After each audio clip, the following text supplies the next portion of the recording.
اتحاد الكرة فضح نفسه بنفسه. اه والله زي ما بقول لك كده. تعالى يا صاحبي افهمك الموضوع ماشي ازاي.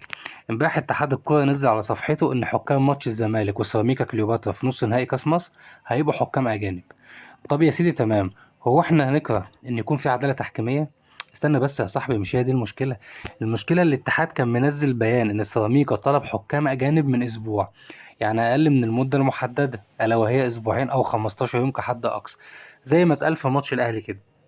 عشان اتحاد الكرة بعدها بثواني يكتشف انه سلم نفسه بنفسه ويقوم يعدل البيان يخلي المدة بدل الاسبوع يخليها اسبوعين.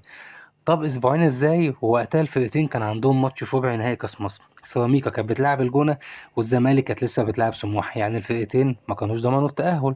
يبقى ازاي بقى بعتوا الطلب دوت ان هم عايزين حكام اجانب؟ بأمانة انا ما شفتش ناس هبلة بالشكل ده.